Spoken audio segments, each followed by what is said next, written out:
This episode is brought to you by Americas Rehab Campus. Get on the road to recovery with the best rehab in beautiful Arizona. Dial 1-833-272-7342. That's 1-833-ARC-REHAB.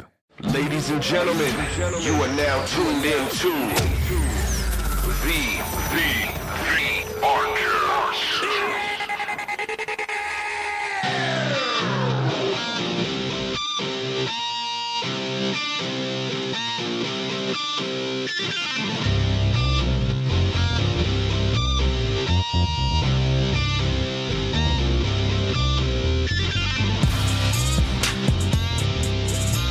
Good afternoon again, world. Ladies and gentlemen, all of our listeners, friends around the world, this is the ARCast. My name is Buddha. I'm Vance. And I'm Michaela. And thank you guys for tuning in to another episode. It has been an amazing day, here on campus, grinding it out. We've done a few episodes today, and I feel like the stories are getting more interesting. They're becoming it's awesome. It's awesome to be a part of this. So today, right now, ladies and gentlemen, I want you guys to give a big, warm round of applause to our friend, peer support, jail liaison, our man, homeboy Martin. What's up, Martin? How you doing, brother? Good afternoon. Good afternoon, man. Thank you for coming, homie. We appreciate it. Yeah, thank you for inviting me, man. Yeah, man. So, how did you and Tones meet? Tony and I met a few years ago. He was doing some outreach down there in Nogales, and we kind of connected, and I think we became more of collaborators. We became friends, you know what I mean? He's pretty good people. He wants to help. Oh, yeah. I was referring a lot of people here to the ARC too, so we kind of started working, and then we just connected. Hey, thank you for that, man. That's cool. Mm-hmm. Yes. That's cool. And have you always worked in this line of work? No, not always. Not always? No, but I've been working in this for 6 years, almost 7 years. 6 years? That's cool. Are you in recovery yourself? I'm in recovery myself, yeah, and August 13, it was 7no years. Oh, wow. Congratulations. Congratulations. Give you one more round of applause. Right. Yeah, that one needs an applause. Yeah, there you go. Nah, you get two of them, bro. All right. So you're in recovery too. And I know you said that you are in peer support, right? Yeah. You also work at the jails. We just had a young lady in here that had worked with corrections for a long time, and she was talking about, the things that she had experienced working there and stuff. Do you find a lot of satisfaction in doing the type of work that you do? To be honest, it's new, man. This is new for Nogales. So I've been only doing it since March. Uh-huh. So it's kind of mixed emotions. It's fairly new. We're trying to invent this position there in Nogales. So we're kind of way behind than other communities, but we're trying to catch up and experiment new things. So the judge invited me to be part of, he got a grant for, to develop a drug court. And then they opened this position for jail liaison, and we were just trying to explore what a jail liaison was. I had an idea already what a jail liaison was. So I'm not like full-time inside of the jail. So I'm trying to assess people, divert people into treatment. But I told you I'm in recovery. I spent a lot of times inside my jails myself. I've been incarcerated many times, been to prison. So it's a weird feeling. Yeah, I bet. The scent, the smell, seeing the clothes, and the scent of the iron, the concrete. It's just got a unique scent to it. They still trigger. So I got a little office there, but I don't spend a lot of time in there. I bet, man. So I'll see people there and assess them and see what is it that I could do to advocate for them and help them. Okay. And then from there, I'll be in the courts, at the probation, out in the community, or transporting people and stuff like that. So wow, pretty cool. But I enjoy it. I like it. But I actually just got off the call with my son, actually, who's getting ready to get out of jail tomorrow. So, oh wow, I'm sorry, out of prison tomorrow. Wow, that's awesome. Amazing. Yep, absolutely. So I really appreciate your space that you're in, man. Yeah, so I try to give him that peer model, tell him that so it's something new, I guess, that they gave me this opportunity. There's not a lot of people at work in the county or inside of the jails that have a background, so we're able to relate in a different level, Absolutely. So what I try to do is be that person that I once needed, because when I was in jail, I was vulnerable. I knew I had written a letter to my mom and be like, hey, Mom, I'm sorry. Once I get out, I'm going to change, to my wife. And I really meant it. But once I got out, I kind of forgot that, you know what I mean? So I needed that someone to kind of carry me and take me from point A to point B. And that's what I try to be, But even though we're adults, we need someone to carry us and be like, hey, from here, we got a plan. You're going to go here. And from there, we're going to do that. And for example, just getting an ID, getting you into treatment or stuff like that. Even though people are in jail for a few months, doesn't mean they're really in recovery, because you're not really talking about recovery language in there. Yeah. Mm-hmm. Just war stories and politics and all that other language that you got to survive in. That comes with the package inside of jail. So. Wow. I'm looking forward to listening to you because my son's actually been in jail, in prison about 6 or 7 times. So I'm getting out tomorrow. Maybe you can give me some education so I can just really continue to encourage him. Yeah, because he doesn't want to go back to being the person that he used to be. And like you said, you wrote a letter. That's the very thing he told me that he wrote to his family members, that he was not going to be that person anymore in the letter. Yeah. And his sister's going to pick him up at jail tomorrow. Yeah. So I look forward to listening to your interview today. Yeah, man, absolutely. Let's, if you wouldn't mind, let's go back to the beginning, brother. So are you from Arizona? I'm born and raised in Nogales, Arizona. Yeah, it's a small border town. Yeah.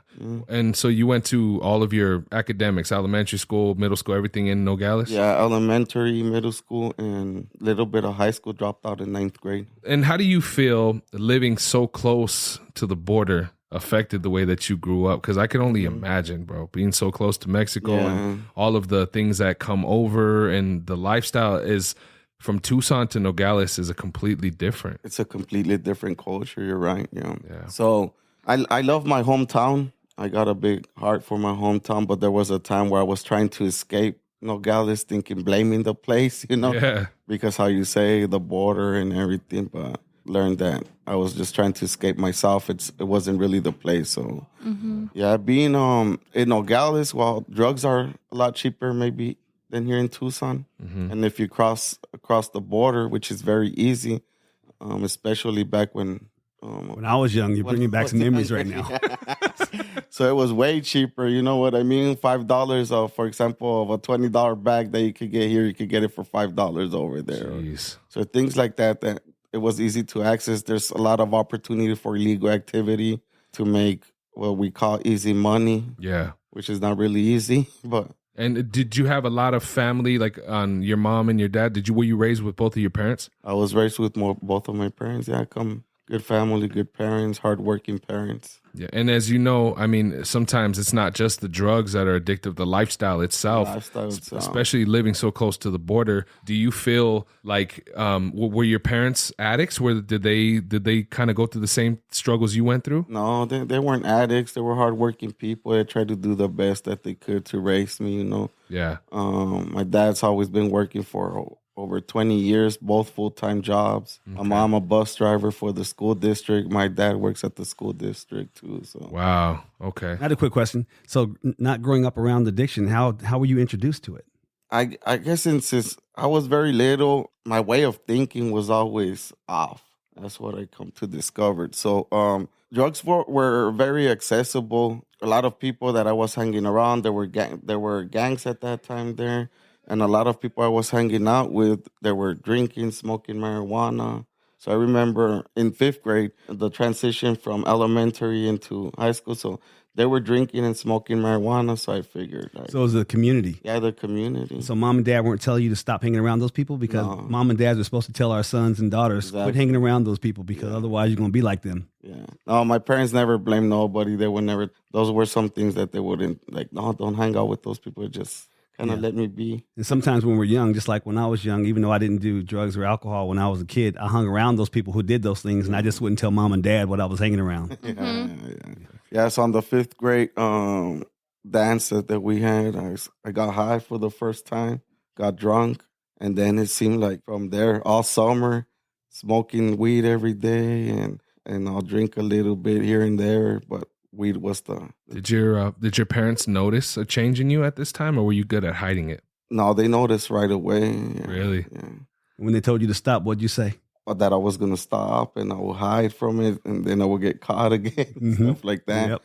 But then it just spiraled right away. I think when I was 13, I was already doing it's called rochas over there. Here, probably like Mexican Xanax, doing cocaine. Tiras. Yeah, the tiras. Yeah, that was a thing going on. So I had dabbled a little bit with methamphetamine. So it kind of went downhill quick. You know, I lost fear of drugs, and I just wanted to try everything that I was being exposed, thinking that I could control it. So my way of thinking was that I'm just going to try it, but I won't let the drugs control me. I'm going to control the drugs. But I wanted to, there was some interest in me wanting to try everything, you know? Yeah. But yeah, so that's how it kind of went. By the age of 13, I think I was already kind of struggling. And at the age of 15, they sent me to a boot camp for troubled teens because I was already getting into trouble. Wow. Had gotten kicked out of school, and so. Do you have any siblings? Did you grow up with other brothers? I got one sibling, my sister. Older or younger? Younger. Younger, yeah. Okay. So you really were just left to your own devices. Yeah. Mom and dad working all the time? All the time, working all the time. And drinking on the weekends was normal. Yeah. They kind of knew, they knew I was doing something, you know, that I was always on something. And they'll try to talk to me, and they'll try to be my friends and stuff like that. But they'll try to support me, go with me to meetings, groups, try to get help, resources. And my few first arrests, they will go with me to court, try to get me an attorney and all that stuff. Man, how old were you when you had your first arrest? 18. What were you arrested for? Do you remember? My first arrest was DUI. It was actually my 18th birthday. You saw that behind the windshield or what? Behind that, yeah. I had just crossing back from Mexico to celebrate my 18th birthday. Well, so over there at 18, you're considered an adult. You could go drink. So we went drinking and came back, DUI. Dang. Yeah. That's crazy. And then after that, I don't know, I kept getting into trouble. Been arrested 19 times. 19 times. Yeah, 19 times. That's my lucky number right there. 19. Yeah. And real quick, no wonder why God said back in the Old Testament they're supposed to give kids spankings when they're being bad. I'm old school dad, bro. I needed a spanking, man.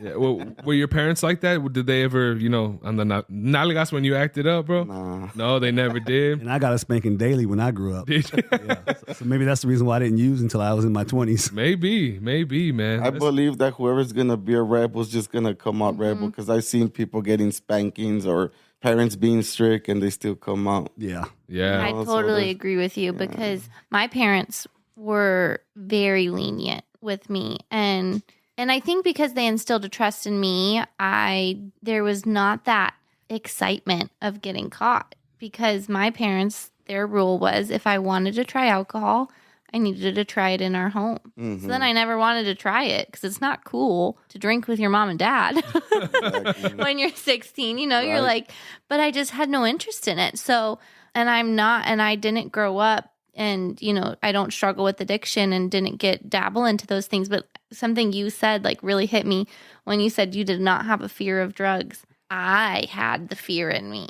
And it wasn't from my parents. I don't know what it came from, but I just knew that if somebody was going to die in a group of friends from an overdose, it would be me. And I just never tried anything. Yeah. I still to this day have never even smoked marijuana. I am so far on the other side.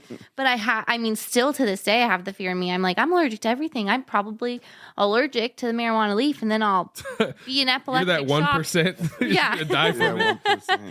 So, and it's interesting. We had talked about this before. I had a really close friend whose mother was like that. She used to let him smoke weed in the house as long as he's safe, type of thing.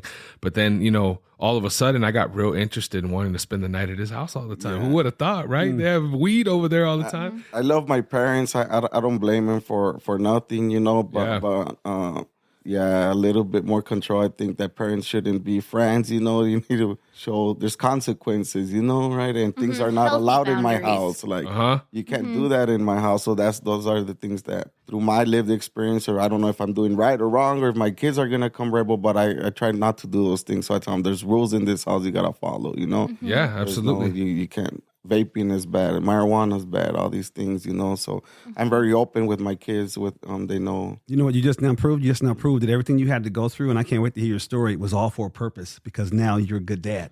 I don't know if I'm a good dad, but I try. I'm sure you are. I'm different than what I used to be. Dads that are good dads say that, though, that, because it's the effort. I think an effort makes you a good dad, even if you're gonna mess up. My parents have messed up too, but I know that my parents are good parents because they try every day to make sure that they're good. Yeah. Yeah, well, I've made a lot of bad decisions, haven't been there for a lot of years of my children's life, but for the past 7 years, I'm trying to make that amends, and Heck yeah. try to turn things around, but that's been the hardest part in my recovery. And I think that's where I was going today, not necessarily when you got clean. Today. Well, I try. Yeah. So let's go back to, you're getting arrested, you're causing all these travesuras, going back. Yeah. Did you ever try, did you move weight back and forth too? Or did you ever try selling, things like that? That was part of my addiction too, thinking I'm on like, what, I'll get a job and then get paid $500, for a good job maybe in construction and a week and in the sun. I was like, I could do that. Yeah. Using the phone or in my house. So yeah, it's something that I struggled a lot too, and being in a border town and having ties to Mexico. So yeah, and I try when I share my story, when it comes to this, I don't glorify nothing of that. Yeah. Because I did have money, I did have cars, and I think at one time I had power jewelry and all that. But at the end of my addiction, I went to a treatment center with a bag of my wallet and nothing in there. I had lost my family, no cars, no nothing, So I spent my first few days. So from I went to not having nothing, but I felt peaceful, So yeah, even though I at the time when I thought it was fun and I was making money and all that stuff, a lot of things happened that I don't glorify that. If someone has to go live that experience and do it, like, I'm nobody to judge. But when I try to share my story, I don't glorify on that. So I just want to kind of throw that. Yeah, no. I think that's a really cool perspective, though, for somebody, because I think that sometimes, especially me, like outside looking in, like you see people like in college and high school that were, labeled the drug dealers that did have a lot of stuff. And you're like, oh, that's so cool. But then you mentioned that when you went and you had nothing going into rehab, you finally felt peace. Like, I think it's just a totally cool perspective, because you're probably not thinking in the back of your head either, oh, I could get arrested tomorrow. Like that weight is off of you. And I was getting prepared because I knew I could get arrested, but I was putting money away for the attorney or putting money away that they wouldn't catch my money. And I always kind of thinking wearing white boxers in case I got arrested, I could take my white boxers to the jail. Nothing. Gee, you were preparing, man. I was preparing. So just a stupid way of thinking, man. It just comes with the lifestyle, I guess, of using. And I had fun. Yeah, I had fun. Like, how old are you right now? I'm 38. You're 30, young. And yeah, the year's young, absolutely. And when did you finally decide like enough was enough? Was there a situation, something that happened that changed your life? Yeah, I was 31. So how I was telling you, there was times where I was using it was fun. I was enjoying it, making money, and it just kept getting worse and worse. Stopped working. I just got full time into my lifestyle and my addiction, and it just kept getting worse and worse. And so I started using harder drugs, and then it just got bad. So I started having like psychotic episodes, something that I've never experienced before. Really? And it just started getting bad. And then I started doing like heroin, methamphetamines, and stuff like that. So I couldn't do the other things that I was doing. So I just went full blown addiction, and yeah. Were you a father at this time? I was a father at this time, married too. Wow. When you say the like psychosis, was it drug induced psychosis? Yeah, drug induced psychosis, weeks without sleeping, And for anyone out there who's never experienced addiction, can you explain what that is? Like, what did you experience? So for me, when I share psychosis, is I was seeing things that weren't there. At first I was like kind of driving and the lines were kind of passing by, or the trees, or I would see shadows and stuff like that. But then later it was like more other things, like supposedly like monsters or things coming out through the water, or paranoia, someone's out there to kill me, so I was always scared, and then also scaring my family at the same time. And so the main two drugs that kind of got a hold of me, I think it was meth and heroin.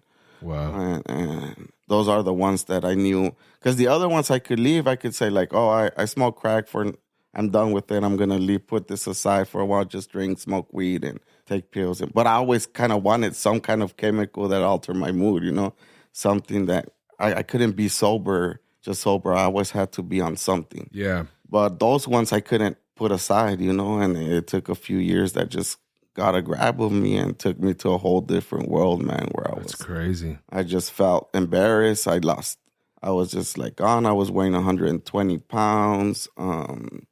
I couldn't function as a man. I couldn't do like daily things. It just took me to a whole different world where I felt depressed. So death sounded as like at peace, I was like, I attempted a few times. One time in the freeway, I kind of pressed the metal to press the gas and try to flip the car. I did flip, trying to end my life in one of those, and had a few overdose. So yeah, it was just bad, man. The overdose, I think I was trying to do it on purpose because sometimes I knew that my body couldn't take the drugs that I was trying to take in. So yeah, it was just bad, man. Depressing, wasn't fun no more. And trying to get out of it, going to detox, trying to get a speedy recovery, thinking in 7 days I'll get clean and I'll be fine. And so it was just bad, Then my family didn't want nothing to do with me. My wife wanted nothing to do with me. They were afraid of me, my parents.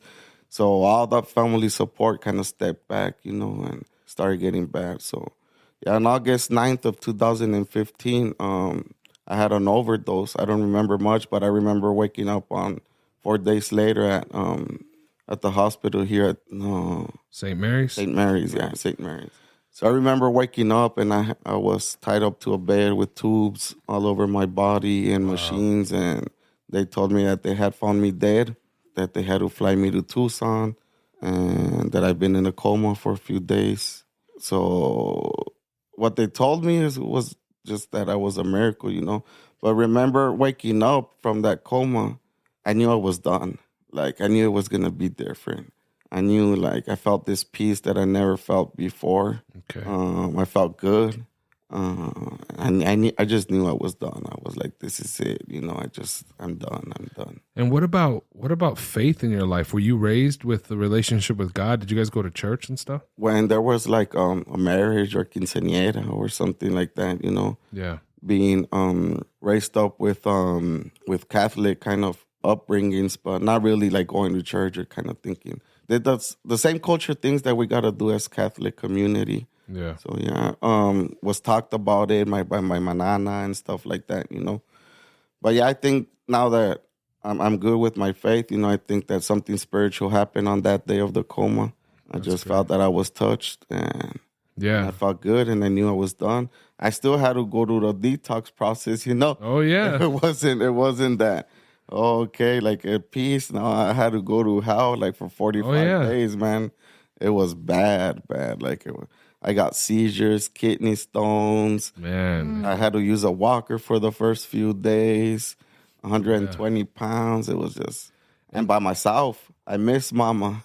I wanted wifey and my kids there, but I had burned that bridge already. So, yeah. And I think that's what's amazing about God's grace is like, you're not necessarily, God's not going to pull you out of the hell that you put yourself through because you got yourself to where you're at, but he's going to give you that grace to get through it. Yeah. You know what I'm saying? Did you have to kick like on a concrete floor in a jail, or were you at least in the hospital? No, I was in the hospital. Okay. Yeah, but I was refusing medication. So I've been on MAD, I've been on Suboxone, methadone, and oh man, so I just knew like the physical part. Once it's over, I thought I'll be good. I thought like once it comes out of my body, and I thinking because doctor says it takes 7 days, But here I am 30 days later. And still shaking. My skin is like a chicken still, Dude. Couldn't swallow much, and I had to take like IVs so it was bad, man. But I wrote it out. I didn't want no medication. That was just I don't recommend it to the people that I was just my story, I just wanted to do it cold turkey. I definitely tip my hat to you, bro. That takes huevos, bro. That's a hard road to go down like that. My Theo Ray that works here with us, he did the same thing. Just cut it. Yeah. So that's how, and I wanted to do it because I didn't want to depend on no more chemical, and I just felt like gotta get through this part and I'll be okay. Wow. How old were your kids at this time? 7 and 5. 7 and 5. Yeah, 7 and 5. And when I saw them for the first time, that kind of touched me too, because like I knew they were my kids, and they saw me. They knew I was their dad, but there was no relationship there. Yeah. You know, like I didn't know what they really like, what color, what's up with them, like nothing, like. So yeah, I'm more like. So you're getting to kind of meet them for the first time. Getting to meet them for the first time. Wow. I had to go to rehab too because I had nowhere to go. So when this happened, when I was in the coma, I was out on parole. I had an ankle monitor. I was in the run from my parole. So I remember calling my parole officer and telling him that I wanted to turn myself in because if not, I was gonna die, you know. Mm-hmm. So when she went and saw me, she's like that they wouldn't take me in because of my physical condition, of how I was. So she took the ankle monitor off and told me, like, go seek help, you know. So I went to a treatment center at the Salvation Army here on 6th Avenue. Yeah. I've been at that place 3 times before. So I went there and I stayed there for that program for 6 months. I think it was just meant for it to be like that because my faith kind of grew there too, and got involved in the 12-step community too. That's why I told you I got to that rehab with that bag when I got off from the hospital. Yeah. Mm-hmm. That's all I had there. Wow. And did changing your lifestyle, getting away from what your normal was, living that fast life, I'm guessing the friends that you thought you had were nowhere to be found. Yeah. The support system you thought you had was nowhere to be found. They were all gone. They were all gone. How is it now with your family, the relationship with your parents, your kids? Do they know about your struggles, your kids? Yeah, I'm very open with my recovery, and they all know my struggles, my family, my mom, my dad, my kids, my wife. Actually, me and my wife weren't together, but now we're together. We had another son. He's 4 years old too. Congratulations, man. That's amazing. His name is Emmanuel too. That's cool. Love it. Yeah, so they would go visit me at the rehab, and things just started coming into place. Yeah. Started hearing about peer support. Started working with peer support people like me, mm-hmm. and they would share their story, and I was like, I wanted what they have, you know, and I could relate to them in a level that I couldn't relate to a therapist, or to a counselor. Mm-hmm. And it just got me. I like to say that peer support is the special sauce for treatment, you know. That's awesome. So it gave me hope. I'm like, I want to do that, you know. Mm-hmm. So for the first time, I felt like there's something I could do. And I asked them, do you guys have felonies? Or how did you get into the field? And I want to do that. And that just really kind of sparked something in me that's what I want to do. Yeah. I don't want to use my story and just be like, go work at McDonald's or produce. Like, I want to use my story for something good. Yeah. And I just felt that I was safe for that, you know? So, and just things started falling into place. As soon as I got done with the rehab, I got the opportunity to get peer support certified, working in the field, and things just started falling into place. There's some times where I'm humble and don't like to say, but in the community, I'm pretty known there, and I do a lot of outreach. I've done a lot of good things in my community, making amends in the community, taking things, making amends with, giving back whatever I took from my community. Yeah. Mm-hmm. So I started doing a lot of outreach, going to probation, to the courts, and because I thought I wasn't going to go back to Nogales. Yeah. God had other plans for me. He says, I'm going to go back there and try to help others, you know. And that's what I've been doing. Just things have been falling into place where a judge reached out to me and he offered me this opportunity to work for the county. So I got a few felonies. When would I think that I would have a... Yeah. But when you really think about it, what better of a person to be in your position? Somebody who's experienced the lows and understands what those people are dealing with because you don't want to deal with some jerk who just doesn't understand and doesn't know what it's like, you know, then you're just another number to him, you know? Right. So you have that sympathy and that empathy. That's just what we were talking about in the last episode. Yeah. And love too, you know? Yeah, absolutely. So I really love my job. I like what I do. I like to see people, you know, because I think we as peers, people in recovery, we have a power if we choose our words wisely. You know, we could lift people up. You know, with a few words, get them from the gutter, and then seeing them change and getting them back to their families and working and seeing their glow and them smile and all that just brings it. The meaning of it is better than a paycheck. You know, that's what. Absolutely. And then there's the other side of it, that there's a lot of people that I've seen passed away and die, and that also touches where I was like, I'm grateful that I'm alive today, that I'm sober today. Yep. That could be me too, and this, especially now with this drug, this is a life and death matter, and so there's two sides to it, and I have dreams now, I have goals. I always like to say that peer support is the main thing, and identify myself of a peer support, but I also have some college and getting some education as well too. That's great, man. And I would like to one day open like my own rehab or something like that in Nogales. That's great. That's awesome. So I'm working towards it. Good with my family, with my kids. So right now life is good. I enjoy it. Food tastes better, as you can see. I ate the old me. I love it. That's awesome. I ate the old me. I'm 2 times the person I used to be. It's all right, brother. It's all right, man. We were talking about that, and I'm interested to know what you do for yourself, because like you said, there is that other side. In this type of field, we deal with a lot from the employees. We deal with a lot of depression, suicides, employees that are, in recovery. And then the next thing you know, you find out that they've relapsed or back into that cycle again. What do you do for yourself as an employee to keep you positive and to keep you able to continue to help other people when it gets rough? Yeah. So I try to have a balance of work, family, recovery, and leisure time. Okay. But sometimes there's more work than everything. Yeah. Or sometimes there's more family. So I try to balance them out. But leisure time for me, it's like I have hobbies now that I lost due to my addiction, like riding quads. I have a side-by-side. Oh, that's cool. I like to be out in the mountains, and that just helps me a lot too, my recovery. So I have a sponsor. I go to 12-step meetings. I go to church. That's good. And with my family, I like to spend time with my family. I'm a family person now.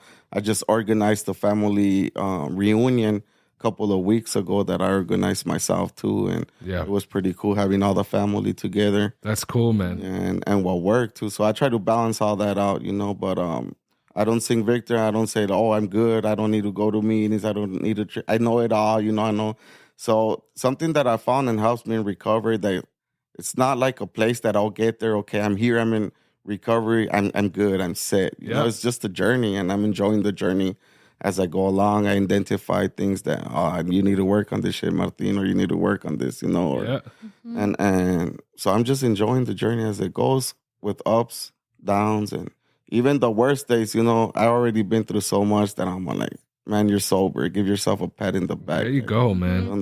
I love that, and I love that perspective too, because I think that for someone that's out there right now that could be still struggling with their addiction, to hear you say like you're loving your journey after addiction, like it's something to look forward to, and something you get to, once you get clean and you're sober and you're there, you can start to like truly live your life and get to do things and remember it and cherish it and build those memories.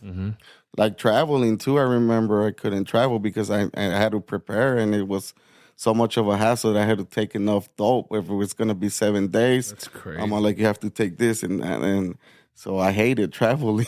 Jeez, that sounds horrible. But now I like to travel, so prepare and plan to travel. So I've been to a few places in Mexico, get to know about the culture, and all that helps me with my recovery too. Against my sponsor, meetings, church. That's great. I like the mountains. Yeah, all that stuff that I was telling you. So I can't give what I don't have, right? So I got to be well. If I'm not well, my loved ones aren't well either. So. That's awesome. I had another question for you that I wanted to ask.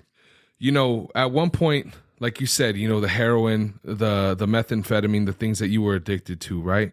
How do you see differences now in society working where you work, especially now that fentanyl has become such a huge epidemic? Because I've heard people that used heroin at one point say that it was a completely different beast when they started messing with the fentanyl. So has it changed a little bit with your perspective? Like, how bad is Nogales right now? So I remember in 2015 I got clean, and fentanyl was out there, but people weren't really using it. And I've seen it's just a whole different monster, and people that I was using heroin with that went to fentanyl, I could see that it's different. I don't consider it like heroin, like that same opiate effect as it does. It's just different. And the thing that this one is, people are dropping like flies, it's killing a lot of people. If heroin was killing, it almost took my life, and I'm thankful that I never got to use it. Man. But it's sad. And what I'm seeing right now is that I struggle with the 18 to 25, the youth, Yeah. There's a lot of them that are in jail and homeless like nothing. And they're okay with being homeless. Like no life skills, no family support. Yeah. That like no desire to change either. It's hard to get them to buy into treatment. You know what I mean? And it's hard. So sometimes I kind of gotta just at least be like, all right, man, let me keep you alive for right now. Yeah. Let me help you till you want to make that decision to change. Here's some Narcan. Here's some resources where you could go get a shower and get some meal or get the proper needs for, like for the daily things that they might need, But a lot of them just don't want to even prefer the high. Yeah, they prefer the high. And I remember the circle that I was hanging out with using heroin, our conversations was like, we always had the perfect plan to quit. Like, I'm going to cut down and the withdrawal. So we wanted to stop. Yeah. A lot of us, a lot of us wanted to stop. And it's just a whole different monster. It's cheaper. Yeah. It's a lot cheaper and it's killing people. And right now, Nogales, well, that's, I think like everywhere else here in Tucson, but it's everywhere and it's hitting our youth hard. So I'm trying to go out to schools, and do some kind of prevention or encouraging the school staff. So I do a lot of things in my community too, involving the judicial system. I'm involved in a few other coalitions as well too. Mm-hmm. And I've been encouraging the superintendents from the school as well to educate the kids with what fentanyl is, Yeah. And hopefully it's a drug that they're not even willing to dabble. Got it. Yeah. You know what I mean? Well, and scared. It's so scary because, I had a friend at the very beginning of COVID that lost his life to fentanyl because he was buying sleeping pills on the street and they were laced with fentanyl and he didn't know. And it's like, that was someone who, I don't really think that was ever his plan. Not that it ever is your plan, to OD, but it's just becoming, it's in everything. It's like in everything.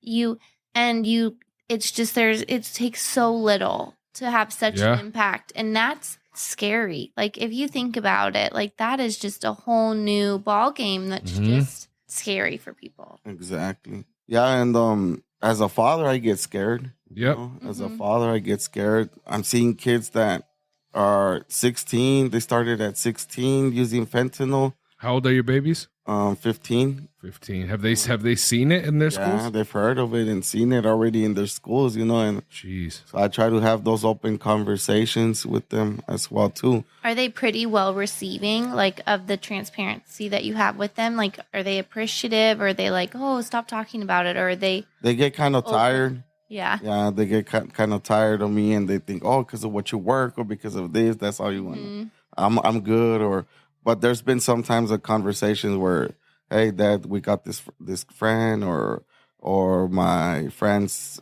father is going through this struggle, so there's been times where she's been able to approach me. What can I do to help this friend? So that's when I feel like, those conversations. It's getting through. Yeah, because I think it's important for parents. We just put some blogs out on the website about places you can see fentanyl and how to check your children's candy and things like that. Mm-hmm. But it's so important to have those conversations where children can feel like they can come to you. Like, okay, maybe I messed up. Like, I mean, my dad had this rule where if I was drinking and I had driven, no questions asked, he'd pick me up. I wasn't gonna get in trouble. Yeah. He wasn't gonna tell me I drank too much. And you know what? In college, I was 21. I was of age where I could drink. But if I drank, I never even risked driving because my dad made that option for me, and I felt safe. I felt like I could approach him, and every time he showed up with Gatorade and Advil, and he said, have that for the morning. And you know what? It wasn't that many times that I asked him to do that, but because I could, you feel safer. And it's way safer than me trying to get behind the wheel. And so, not that I'm encouraging people to go out and drink, because that's not what I mean by that. But having those conversations and that trust with your children where they can come to you like, hey, my friend is drinking and driving. Like, what can we do to help them? Or, hey, they're starting to smoke marijuana and I'm nervous, like just that where they know you're not going to this real yell issues. at them. It's real. It's like where they say if you have a fire in your house, run through like how to tell your kids where we're all going to meet at, and this is how you pop your window out. Little things like that. It's not necessarily because you think they're going to become drug addicts or anything, but you want them to be responsible and safe. Because I really do think, as a parent, one of the things that's different between for the way that a kid thinks, it might be the fact that they were never educated. Maybe their parents just thought, hey, we'll sweep this under the rug. Yeah. I'll never have to worry about him or her doing this or smoking this or any of that, And in the culture down in Nogales, it happens a lot too. Like what happens inside the house in this four walls, it stays here, Yeah. So it's something that as an advocate, I try to break. And when I'm talking to family members, they'll be like, hey, because it's a small community, Yeah. So they want to get help for their loved ones, but they're so concerned that I might go tell someone in my family or go tell someone. And so it just comes where it's someone like, really, you're worried about it's pride. Yeah. You're worried about that right now, and that's keeping you from getting help for your loved one, you know what I mean? But yeah, so what I'm seeing is people starting with fentanyl.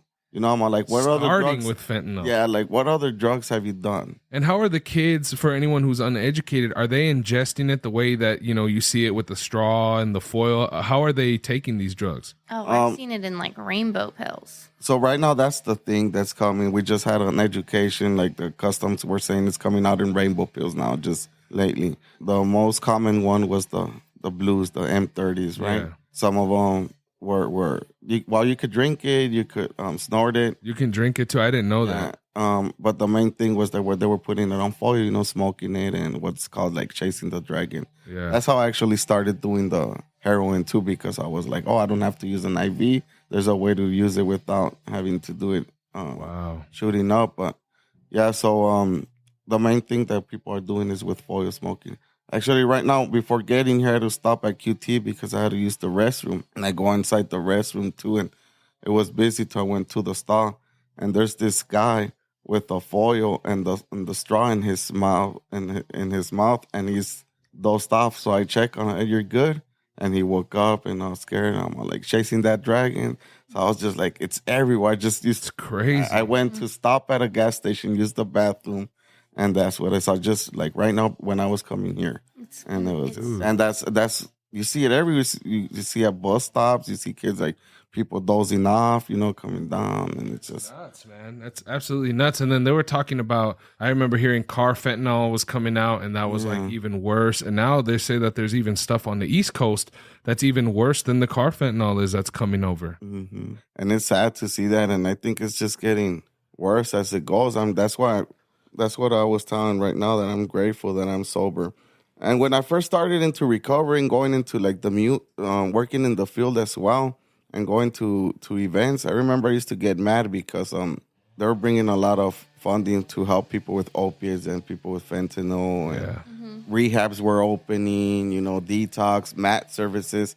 And I remember when I was trying to get help for opiates, I will go to behavioral health agencies, and they'll make it seem like I even felt judged when asking for help and doing my intake. They're all like, opiates, heroin, and these were behavioral health agencies, and I heard about MAT services, and there were, I think, one MAT service in Yuma, and I had to go to Yuma to go get MAT services. Wow! And then the governor, I guess they did like a state of emergency, right, for opiates, and they started bringing all this funding for opiates, and they started cutting down and breaking down on the opiate prescription drugs, on all that.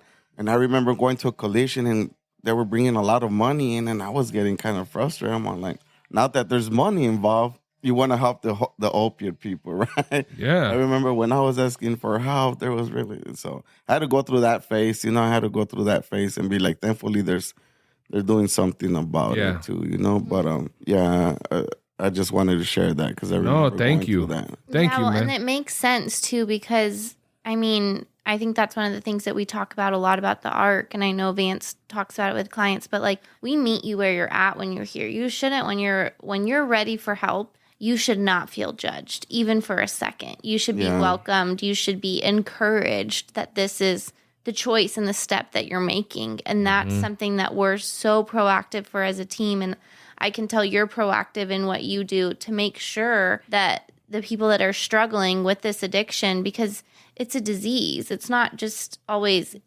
self-inflicted. It's something that somebody is struggling with, and it's a true evil.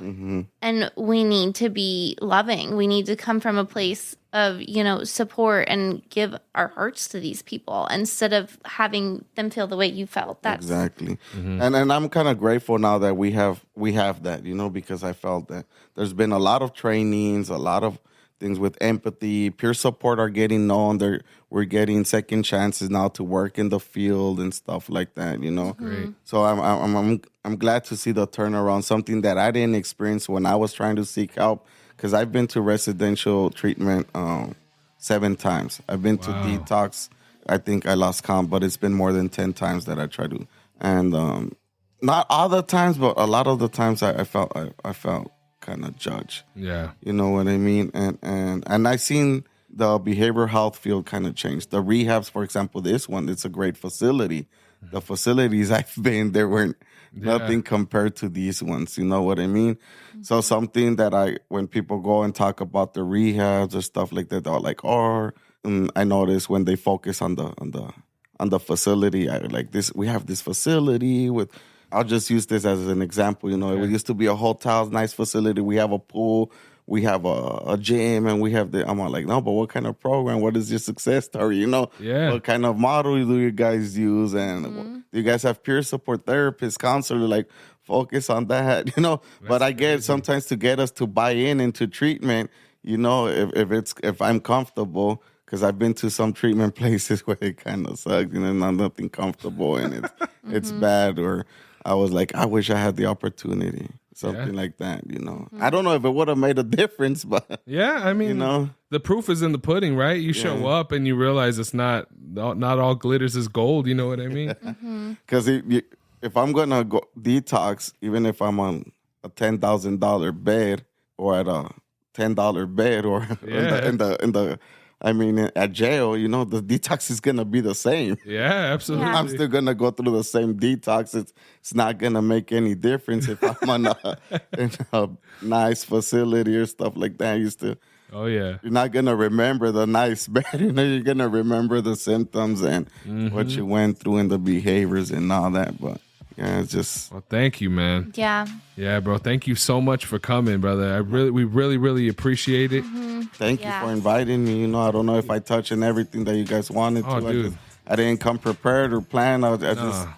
When I talked to you, said it was going to be an open conversation. I like open conversations. Yes, sir. You guys made it comfortable and warming, and thank you for that. Thank you, bro.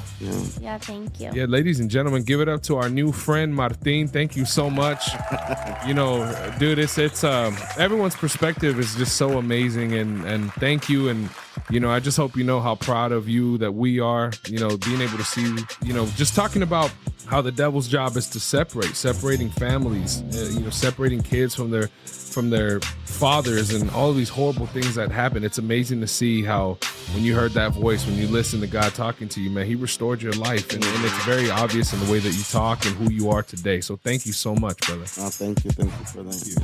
All right. Ladies and gentlemen, this has been another episode of the ARCast. We hope you guys are doing fantastic out there. Have a beautiful rest of your day. Make sure you stay tuned for the commercial after this. Much love. God bless you guys. Peace.